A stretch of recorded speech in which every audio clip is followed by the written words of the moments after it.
prohibiting service of ourselves is why we're all here. And it's been something that we, as a club, but more importantly, as Rotarians, have embraced and led this wonderful weekend. And I too, as Deb mentioned, when I first joined Rotary several years ago, a number of years ago, the men and women who were in this club spoke volumes to me, their belief in what Rotary stands for. And so today, it is truly a great honor for me to read a proclamation from the Woodlands Township, and I would be remiss if I did not recognize, I know, two fellow Rotarians, Cindy Heiser as well as Richard Franks,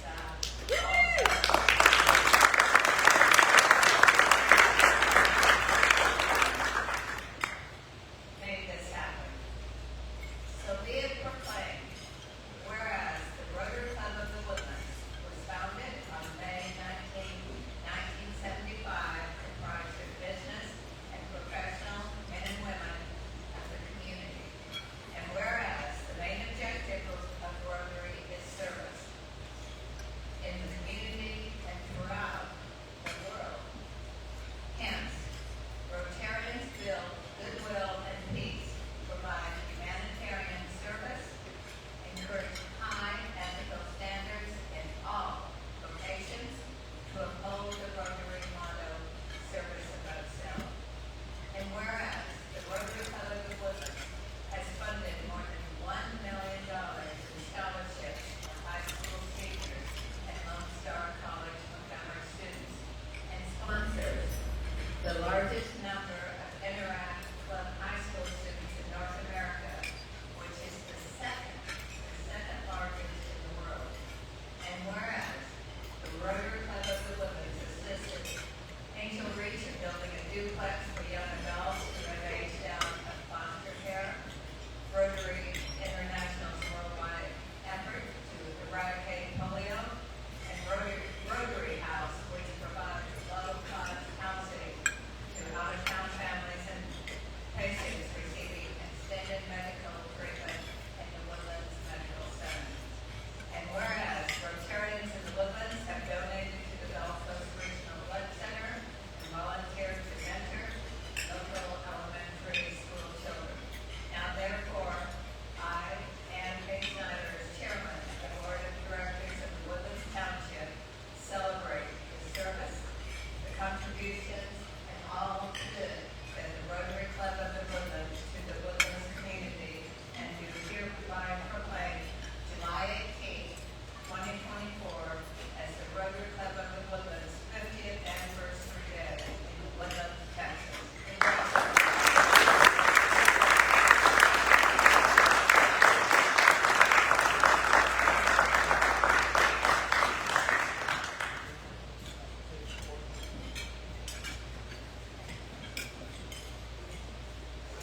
Thank you, Ann.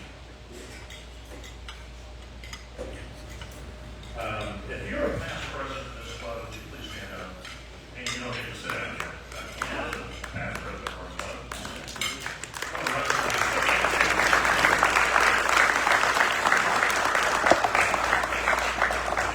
These are the people who have led this great organization over the last 50 years, and it's appropriate that we recognize all their work. Thank you for being here. I would also like to just take a minute. If you are a Rotarian, we have a lot of guests here. I'm sure many of them are Rotarian also. If you're a Rotarian, everybody who is a Rotarian, please stand.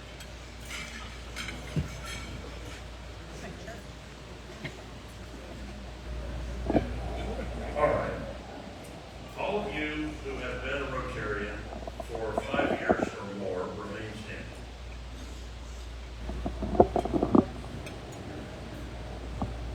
If you've been a Rotarian for more than 10 years, please remain standing.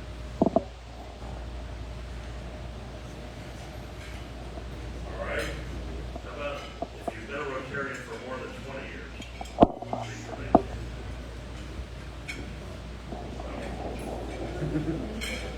30 years. You've been a Rotarian more than 40 years, please remain standing. If you've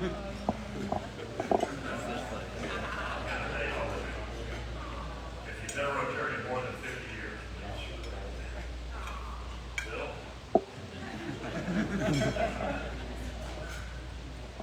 Well, Bill is one of our charter member of this club.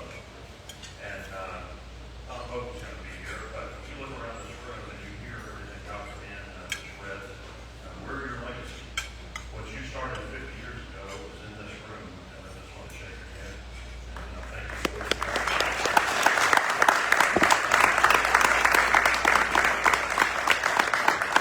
Bill's a Marine Corps veteran, fighter pilot in the Vietnam War. We've had many good conversations about that. And we're not going to find a fine man. All right, we have several people that are going to make some announcements. If you're on the docket here to make an announcement, please come forward. And the first one is Todd Bryant has kind of an exciting thing for us. Take it away. Good afternoon. If you all look at the back of the room over here, we have a table that has a lot of cool Rotary branded items. We have shirts, we have caps, we have visors, all kinds of different stuff. And the nice thing is we don't have inventory of those items. So if you're interested in purchasing one of these items, just scan the QR code with the camera on your phone, and it will take you to the website that has that item on it, and you can order it directly from the company. So pretty cool deal. We got no cards and all kinds of stuff. So rock your Rotary gear. All right, thank you, Todd. And, okay, Debbie, go ahead.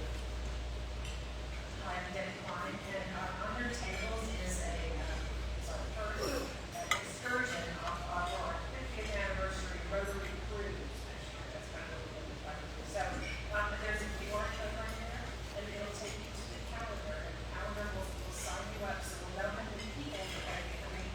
Next Thursday night's going to be Woodlands, Indiana. So it's coming weekend. You try to go, you're going to tour. Maybe something like to do for next Thursday. Thank you, Dave. We're going to do schedule some social activities throughout the year, and that's going to be a lot of fun. So next, Bob Shucker has an announcement about our 50th anniversary coffee table. Thanks, Andy. We, on the Rotary Foundation, is going to publish a book titled In Pursuit of Service Above Self, Celebration of 50 Years of Excellence by the Rotary of Woodlands, 1975 to 2025. We expect to go to press with this October 1st, and we need to know how many copies are ready. So this afternoon, we received a pre-order form to order one or more copies of whatever you want. Please send that back to me so we'll have some idea of everything that we have up to October 1st. We'll get those together, and we'll print that number of copies closer to the next one. So it promises to be a beautiful table, comfortable for your home. I'm sure you're pretty graduates would love to have a copy as well, so please, order them. Thank you, Bob. Thank you for your work on all this. It's a beautiful book. It's a great legacy piece. Has a lot of history of the club. And we will have a copy, and I'd like to get a copy in all the school libraries.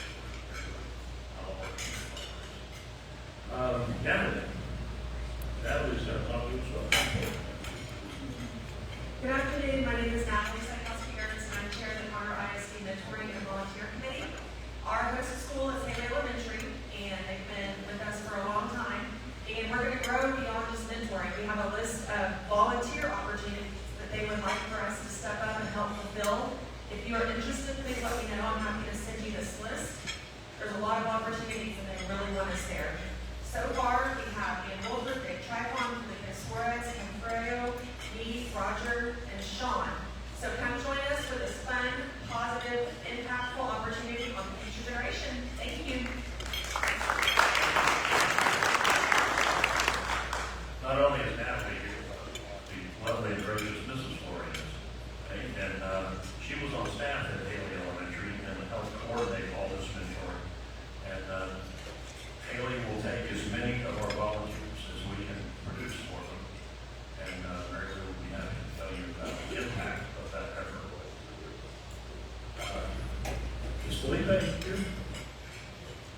Felipe, come on up.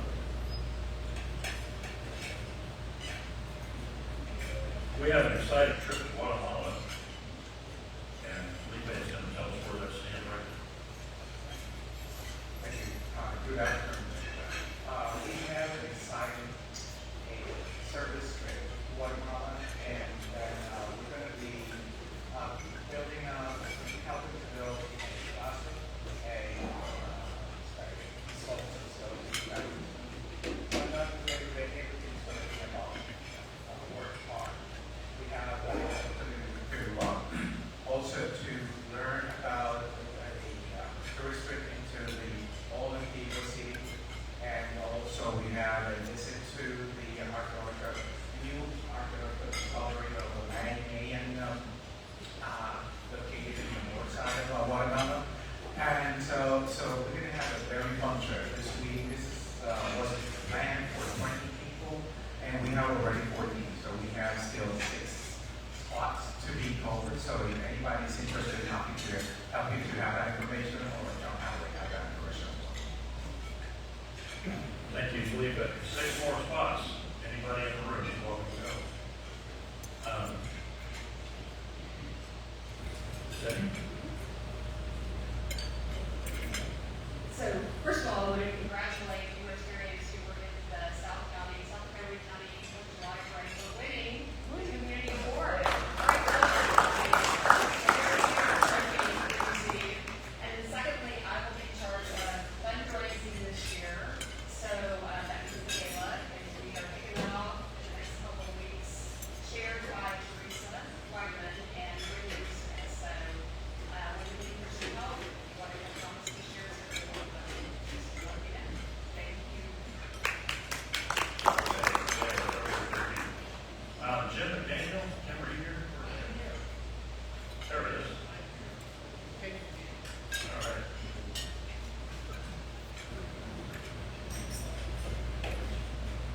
Well, here's an opportunity for you. Denton came up with this wonderful idea to have a time capsule place in the Woodlands. Can you hear me? In the Woodlands. And so there's a lot of work to do. There's be a lot of good incentives. It's kind of an interesting time. You would think that there will be historical artifacts, and there will also be some fun things. There will also be some other things that will happen with people in the future as they age financially. We'll have some kind of award, some kind of certificate or something like that.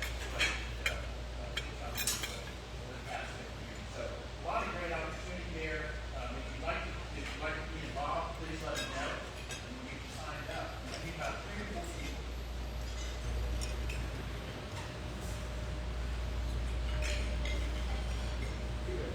Thank you very much. Yeah, I mean, as far as we missed the introduction section, I guess, being a little bit late. I want to introduce Carla and Courtney from Homeless Week by Hilton, who serve as the face for our Rotary House organization, and they have really Many of you may not be aware, Rotary House is an initiative that we started in the Woodlands. We have world-class medical facilities here now. There's really almost no reason to have to go down to the medical center anymore. We can handle everything up here. One of the things that falls out of that is we get a lot of guests, we get a lot of people coming here from out of state and certainly out of our area for medical treatment, and they don't have any place to stay. If you're going to have to rent a hotel for about 2 months, even 1 month, that's a serious financial burden, and our club is happy to provide a place for them to stay free of charge, and these ladies have been instrumental in making that happen, and couldn't have done it without them, so thank you for coming. All right, I want to ask, before I introduce Judy, I want to ask you a question. Does anybody know who, does Congressman Crenshaw? Okay, he might be interested in this. I'm wondering, does anybody know who invented swim fins? Raise your hand if you know. All right, yeah, all right, so, does anybody know who invented fire insurance? Okay, oh, we got one guy over there. It was Benjamin Franklin. Benjamin Franklin invented bifocals. If you're wearing bifocals right now, then you are, your life has been made better by Dr. Franklin, who invented, he's recognized as he got older, he needed a way to read and close up, read, and also look up things being posted. So bifocals were his invention. He famously discovered electricity, and he invented the lightning rod. How many hundreds of thousands of homes have been saved because of Franklin's lightning rod? I don't know the answer to that. He also, one of the things he did, back there in those days, like in Philadelphia where he was, they used a lot of wood. That's the only thing they had to build with. That's the only thing they had to heat their homes with. He was kind of cold up there. And so as they used wood, the forests kept getting further and further away. He said, we need a way to burn wood more efficiently, get more heat out of wood. And so he invented Franklin stove. And you can still buy this. You can get on Amazon and buy a Franklin stove. He invented the glass harmonica, a musical instrument, which Mozart and Beethoven both composed for this instrument. Fascinating device. At 24 years old, he owned his own business and was the most successful printer in Pennsylvania. He established the very first printing library in America for people that couldn't afford books. He started Poor Richard's Almanac when he was in 1732, and this was for people who couldn't afford books. It was you can still get this document, and it has all kinds of little poems and witty sayings and bits of wisdom and that kind of thing, weather reports, this kind of thing. And he had some of these little witty sayings. I wrote a couple of them down. One of them was, "Three can keep a secret if two of them are dead."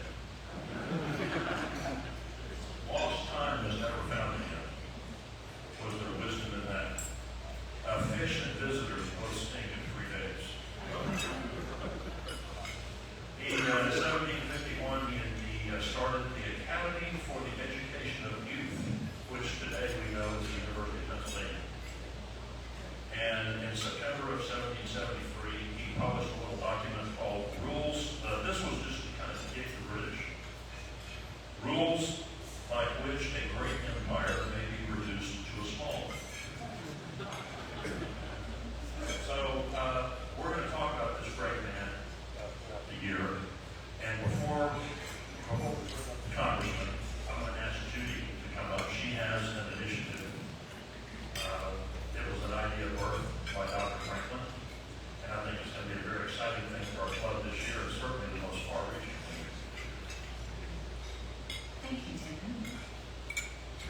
Less than a year before his death, on April 17, 1790, Benjamin Franklin added an addendum to his will. In it, he bequeathed 1,000 pounds sterling, or the equivalent of $4,000, to both the cities of Boston and Philadelphia. Franklin was born in Boston, but moved to Philadelphia when he was 17, so he loved both cities. The money he wrote was to be handled in a very particular way. For the first 100 years, each of the 1,000 pounds sterling would accrue interest and be used to fund loans for young tradesmen starting out in business. At the end of the 100 years, the cities could take 75% of the principal and spend it on public works. He made some suggestions to those cities, but he did not dictate the exact purpose for the money. He left it up to each of the city's leadership. The remaining 25% would be left for another 100 years, at which point the respective cities and states could spend the funds in whatever way they wished for the good of that city.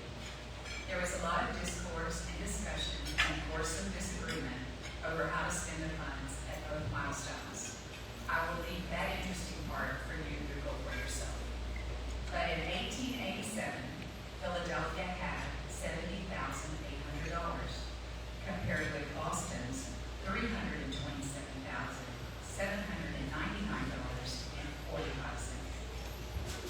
At the end of the 2nd century, Philadelphia had $2 million, and Boston had $4.5 million. That's how fast this money can compound. Denton, being the historian and scholar that he is, wants to do this for the 50th anniversary of our club. I think it's a wonderful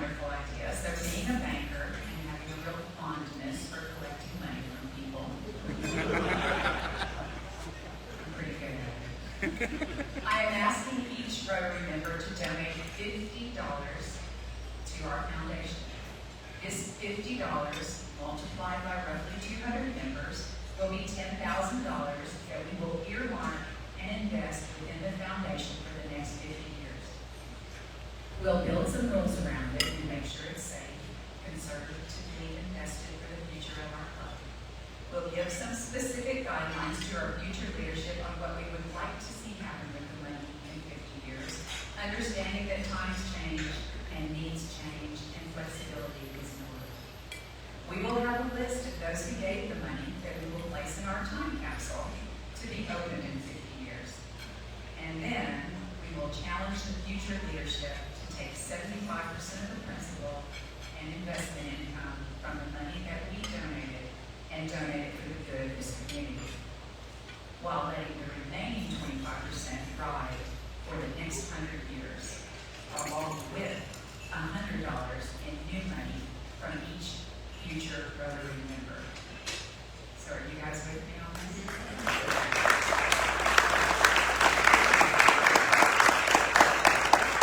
So I take it from that applause that you guys like this idea, right? This money could grow to be $500,000 over the next 50 years. Thank you, Randy.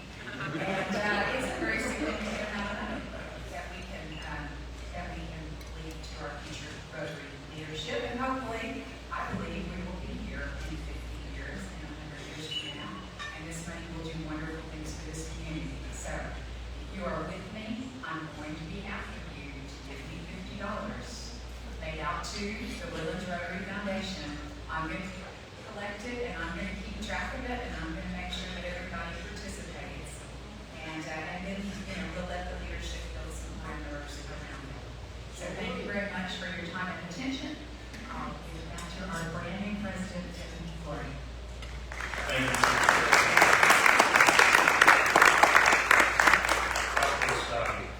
We have a very distinguished guest, I'm pleased to say, and I look forward to hearing what he has to say.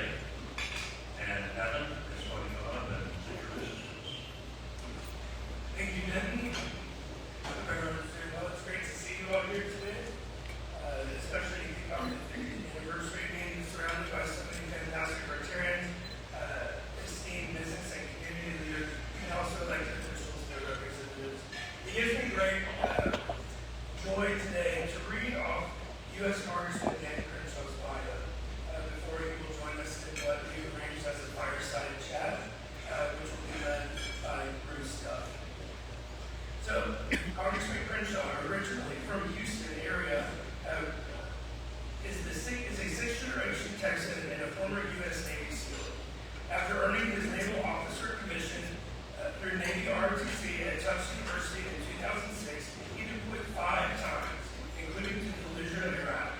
On his third deployment in 2012, he was severely injured by an IED blast in Afghanistan, resulting in the loss of his right eye and damage to his left. After months of recovery and surgeries, he regained sight in his left eye and continued to serve, deploying twice more before retiring as a lieutenant commander in 2016. His military honors include 2 Bronze Stars, 1 with Valor, the Purple Heart, and the Navy Commendation Medal with Valor. After retiring, he completed a Master's in Public Administration at the Harvard Kennedy School. He returned to Houston just in time to volunteer for the aftermath of Hurricane Harvey, which is what instilled in him the desire to run for public office. In November 2018, he was elected to represent Texas's 2nd Congressional District. In Congress, he serves on the House Energy and Commerce Committee, including the subcommittees on health, the subcommittee on environment, manufacturing, and critical materials, and the subcommittee on oversight and investigations. He also serves on the House Permanent Select Committee on Intelligence, specifically on the Central Intelligence Agency Subcommittee and the National Intelligence Enterprise Subcommittee. He's very busy. Dan has achieved several legislative victories, including efforts to improve health care for veterans, enhance energy infrastructure, and bolster national security. He remains dedicated to serving the American people with integrity, leadership, and tenacity he developed in his SEAL teams. Please join me in bringing up Congressman Dan Crenshaw.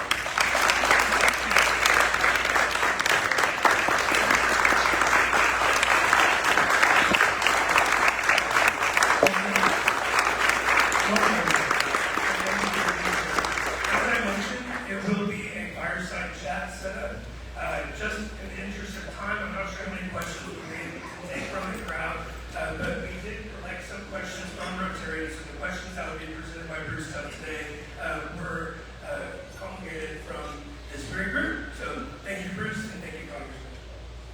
Thank you, Evan. What a proud and honored day just for me, Congressman. Thank you for being here. We have simulated a lot of questions. We're going to try to get through it. We have to be respectful of the Congressman's schedule. He has another appointment after this. But I'm going to start off with today, the Rotary Club of Woodlands is kicking off our 50th anniversary celebration of the Woodlands founding. And in your couple of years representing the district, what is your favorite part about the Woodlands, other than my two daughters walking with you in the 4th of July parade in the Woodlands? Great parade. I enjoyed that. We tried to make it more fun by, I don't know if you noticed, but we brought water guns and by special permission, because I know we don't like throwing things at parades, but I like to make things interesting. We give the water guns to the kids up ahead of me so they can shoot me. And I had a Captain America shield, which I thought was pretty good for 4th of July parade, so we would battle off. I thought it was a lot of fun. If you're going to give a parade at 90, 95 degrees, then you better have some water guns. So thank you for having me there. It was a lot of fun. Where do I start on the Woodlands?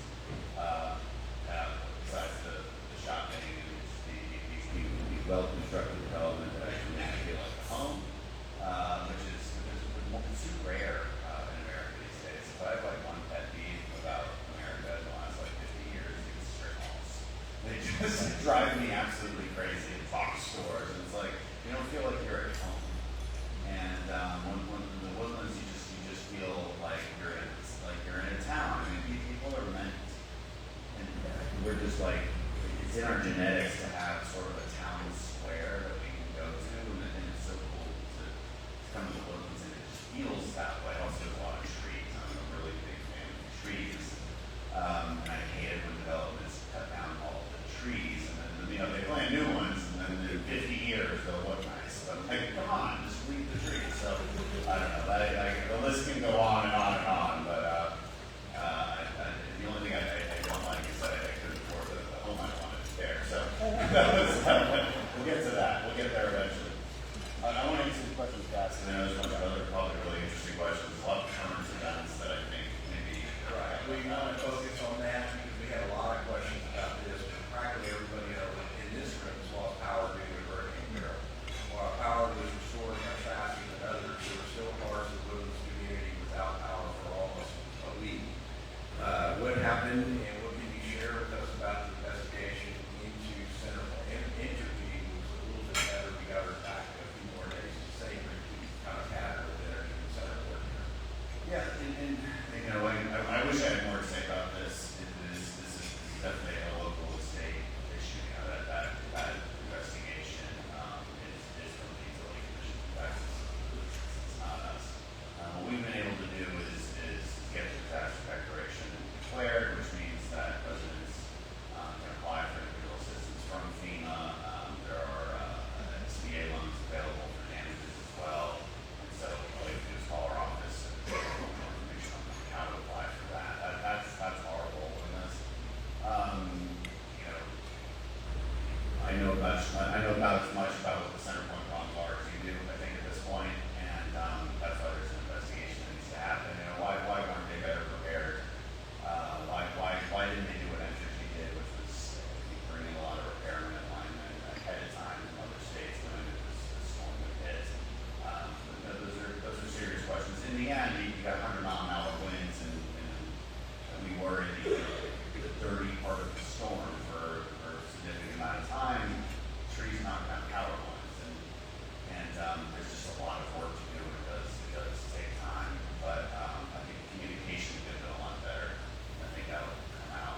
But we are your customer service agent, really, for the federal government, whether it's for FEMA or whether it's for VA or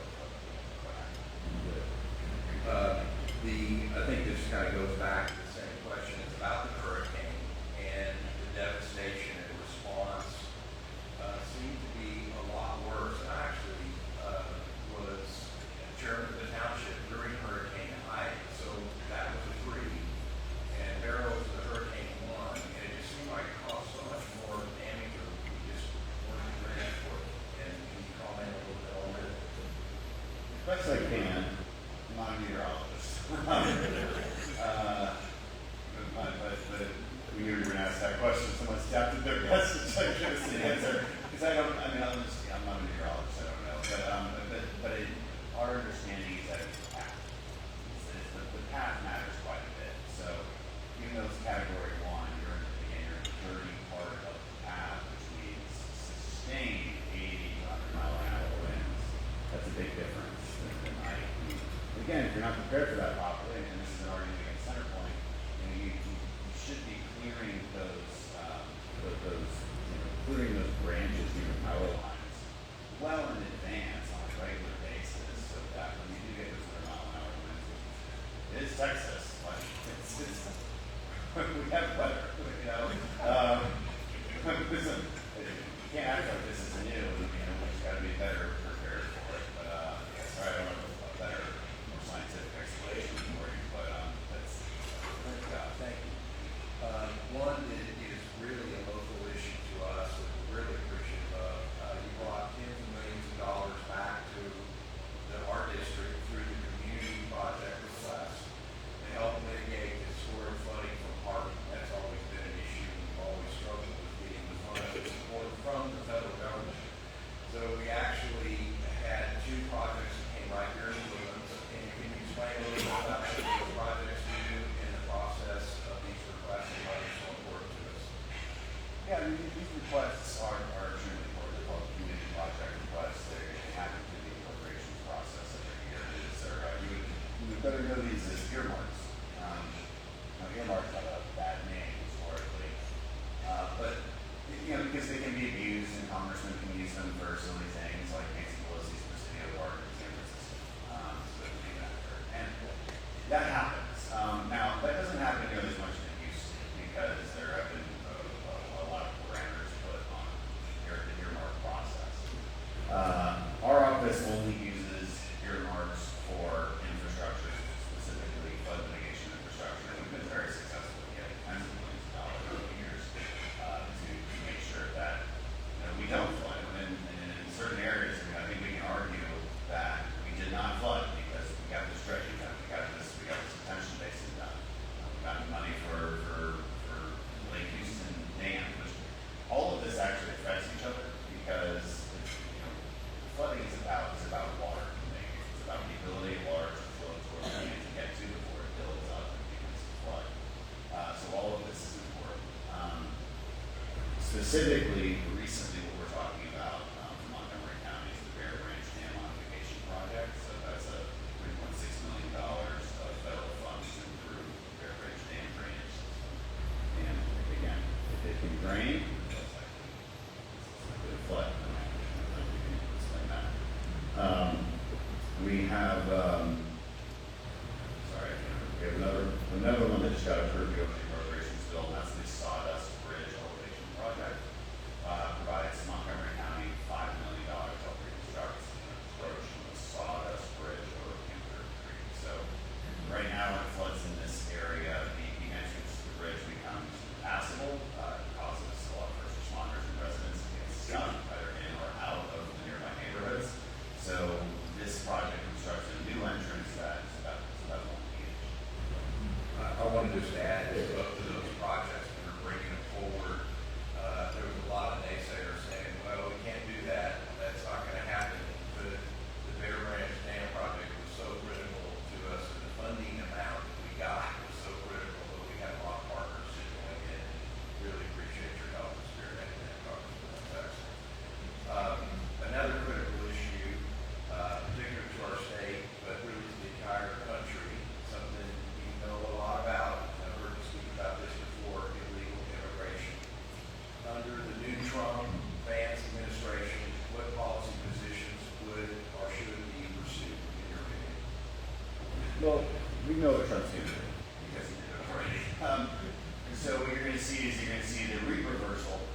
still think we can make it happen. Mexico doesn't like a lot of people actually coming to this country. They've done a lot in the last few months to vastly decrease illegal immigration. Not to levels of need, but they've done their part by their part. So you'll see another remain in Mexico negotiation. You'll see the Trump administration again go back to asylum cooperation agreements. We do need legislative changes. I'll be perfectly honest with you. I think it was one of the biggest mistakes Republicans made when we were trying to make a deal on Ukraine, on Taiwan aid, on Israel aid. We were trying to get border security in there. And if you recall, that all fell apart. And it was that deal that was constructed in the Senate by Senator Langford on the Republican side, and Senator Sinema on the Democrat/Independent side. It was vilified. And it wasn't perfect, but I'll be perfectly honest with you here. If those laws were in place now and then Trump became president, Trump would have a lot of tools at his disposal. And I think we should know that this will go down in history as a big disappointment that we didn't get something across the finish line here. If it wasn't going to be that, we could have kept trying. Our leaders failed there for some reason. And there's a lot of cynical reasons for that we can't get into. But you do need law changes. You need to tighten up the asylum process, tighten up the legal language that surrounds the ability of the administration to parole someone who's come here illegally. The Biden administration mass paroles, which we think is illegal, but also the language is very vague in statute. So you just got to clean up that vagueness and make sure that it's clear that you can't mass parole a bunch of people. In other words, catch and release. It's not really catch and release. It's more like welcome and give them a ticket. It's a catch and release isn't even the right word anymore. Thank you. I heard Congressman speak at Montgomery County Hispanic Chamber, and a little known fact, Congressman is fluent in Spanish, knows a lot about these issues, and had several proposals of working with the Mexican government, and that was a lot. They were a lot of those, so we appreciate all the efforts spent on that. Yeah, and that's regarding the cartels. I chair the cartel task force in Congress, and so we're coming up with a piece of legislation that at least we can do on our side to deal with cartels. This is actually a section where Democrats are actually good to work with. My administration is like, I'm not sure what else they can do with the cartels. Aside from more rhetoric, I would like them to just talk about it more because that actually helps. The cartels need to know that they're in our sights. And, while the administration, whether it's the DEA or the intelligence community, you name it, FBI, they're doing a lot. They're doing as much as they possibly can. The roadblock is the Mexican government, and it has been for 20 years. I mean, it's really, really bad. I'm glad there's a new administration coming in Mexico. Claudia Sheinbaum will take presidency in October. Now she is just a successor, but some of the people she has around her on the National Security Front, I have a lot of hope for. We work with them, I've met them, I've talked to them late through the night, I really like them. So I'm hopeful that we can maybe have a lot more, because what we really need is a solid military support cooperation agreement with Mexico. They need to be our ally, just like the Colombians are. There's so many countries around the world, some guys like me down there. And we're not fighting the battles on our own. We're going to fight with Mexicans. That's what needs to happen. They need our assets, they need our military support, they need our intelligence capabilities, and they need to engage in what is basically a counterinsurgency operation in the country. And they understand. These guys understand that, so I'm optimistic. Is it true that human trafficking and drug trade is particularly high in Montgomery County? And are you aware of anything we are doing to try to prevent that and stop it? It's high in the Houston area. I don't know about Montgomery County. I'm not sure they need up to that local law enforcement comparison there.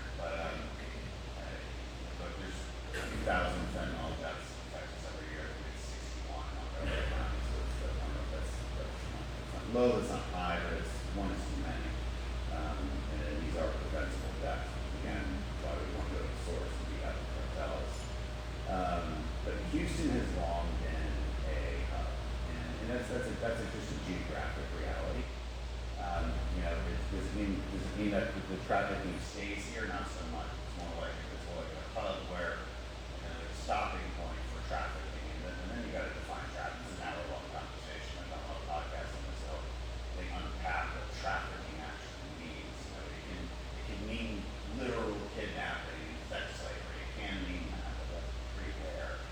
What it usually means is tricking immigrants into some kind of indentured servitude, whether that's labor or sex. And either way, it's bad. And it's taking advantage of these people. So, for those who think it's compassionate to have an open border, I would say the exact opposite. It's not compassionate at all. And, we can't turn all of their countries into the world. We just can't. But what we also can't do is allow massive influx against our own rule of law and allow cartels to take advantage of these people and create these human trafficking networks that keep again, unfortunately, is one big Being respectful of your time, I want to conclude with a question that's kind of open and broad, but what kind of legislation and changes can we expect to come out of Congress with the possible change of administrations? Yeah, well, I don't know how much time we have. I know there's probably questions in 2 minutes. Yes. Okay.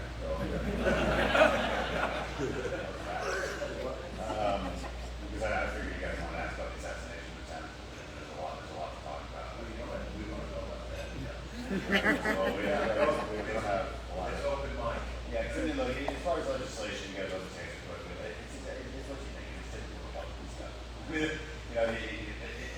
we're still not going to have 60 votes in the Senate, so you know you're going to but through the reconciliation process, because that only requires 50 votes in the Senate. And I think we win the Senate, I think it'll be House, I think that'd be Trump. So that's my prediction. And so what's it going to look like? It's going to look like a lot like the first 2 years of the Trump presidency, except we're not going to make a mistake of trying to tackle some giant healthcare thing right away and just piss everybody off. I think energy and immigration are going to be the priorities. That's what you're going to see. Okay, so I think I have some interesting insights in the assassination attempt I'd like to share with y'all, but I'm going to need more than 2 minutes if that's okay. Well, we have to hear that. I mean, how crazy is that? It's pretty crazy. Yeah. From your perspective. Well, yeah, I'm just gonna. What I'm gonna give you is some of the ground.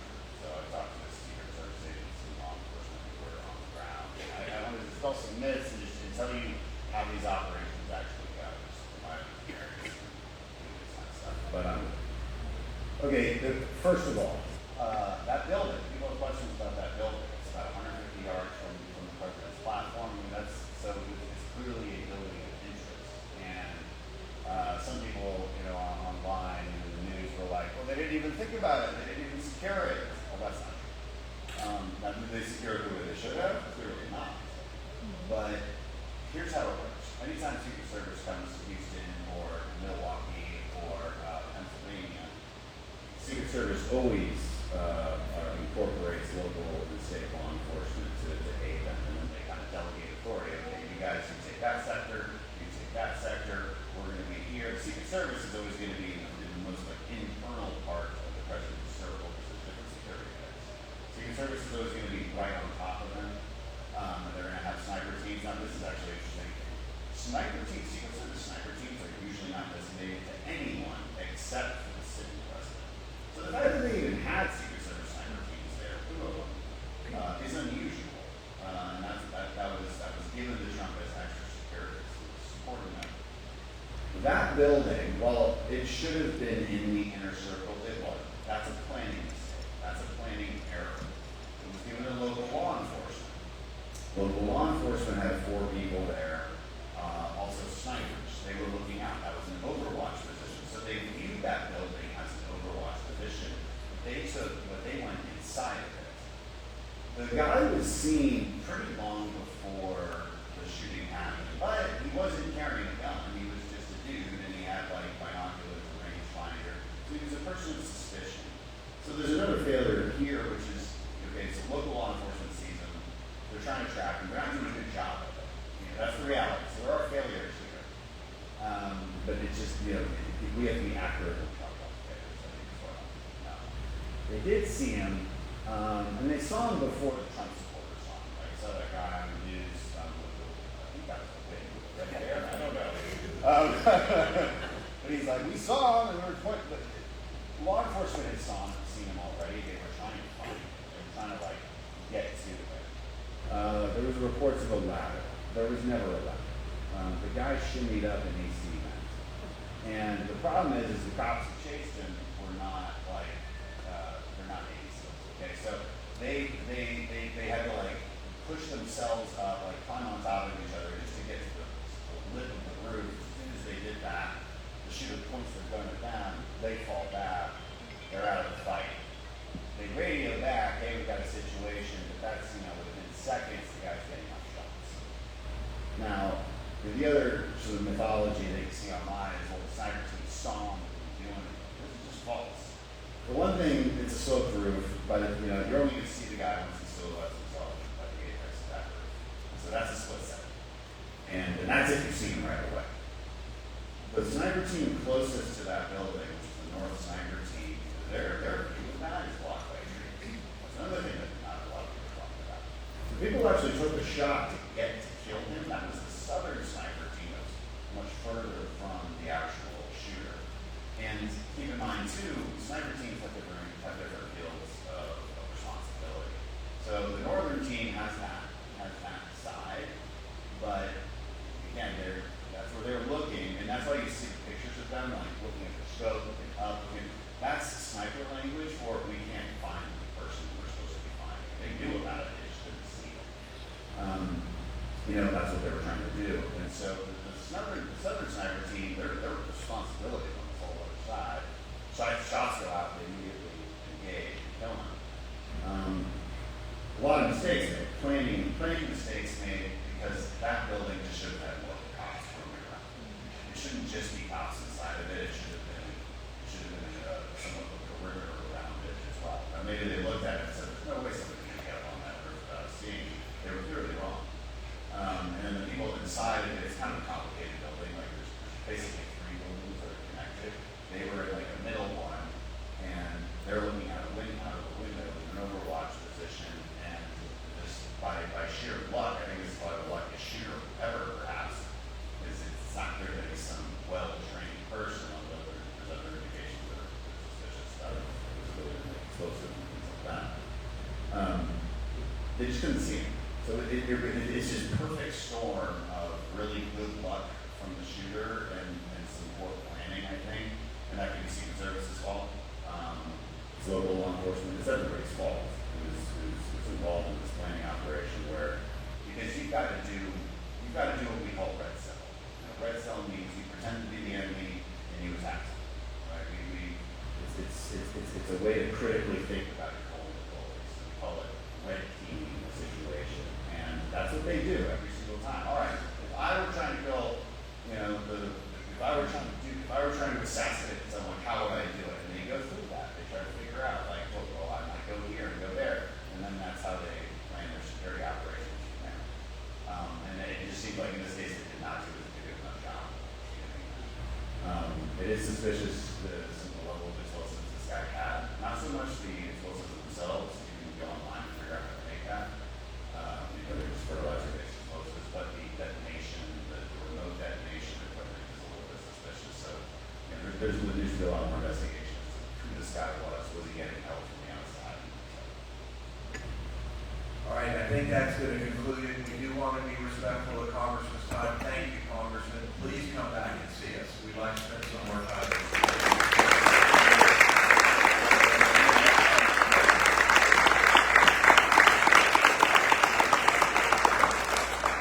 We have an important person in question for you. Probably not as important as first time, but I don't think you all realize how incredible Congressman Crenshaw is. During Barrow, he called us. He called the township to see what he could do and what resources we needed.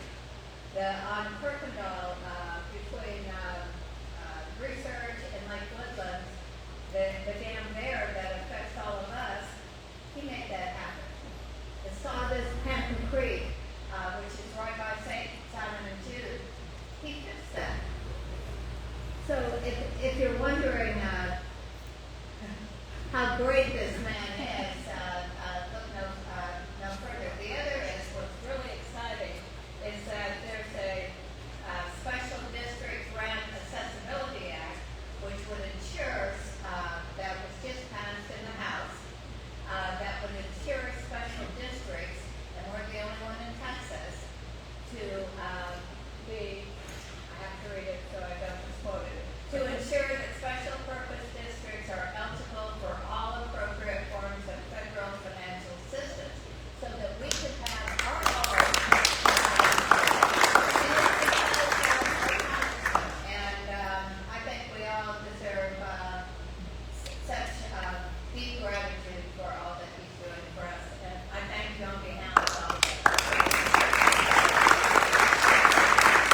And so I look forward to that very much and look forward to seeing all of you back here next week. Let's stand and close with the four-way test. I'm sorry. I'm from Patty over here. Let's draw. Okay. All right. Thank you, sir. Okay, so this week we raised $45 to eradicate the polio, which is very cool. Thank you, guys. I've got, y'all want a quick joke? Yes, please. So a junior manager, a senior manager, and their boss were on their way to a lunch meeting, and in the cab they found a genie lamp. So the boss rubbed it, the genie appeared, and he says, "I'm going to give each one of you one wish." So grabbing the lamp from the boss, the junior manager shouted, "I want to be on a fast boat in the Bahamas with no worries." Poof, he was gone. The other manager couldn't keep quiet. He shouted, "I want to be in Miami with beautiful girls, food, and cocktails." Poof, he was gone. Now it's the manager's turn. He turned to the genie. He says, "I want those two idiots back in the office after lunch." So our gift certificate today was donated by Michael Moore and the Boy Scouts of America. It's a $25 gift certificate to the Texas Roadhouse.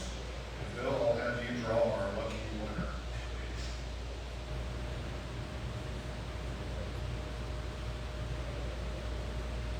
Thank you, sir. All right. The last four digits are 4593. Here you go. Thank you all. Okay, thank you. Sorry about that. All right, how much did we raise for polio? 40. All right, will everybody stand up, please, and we'll close with the four-way test. It's printed up here for those of you who are not Rotarians. And everything that we think, say, and do, first, is it true? Second, is it fair to all concerned? Will it build goodwill and better friendships? Will it be beneficial to all concerned? And for our club, is it fun? The theme this year is the magic of Rotary, so let's go out and make some magic happen. And until we see you next week, then go out and do the right thing.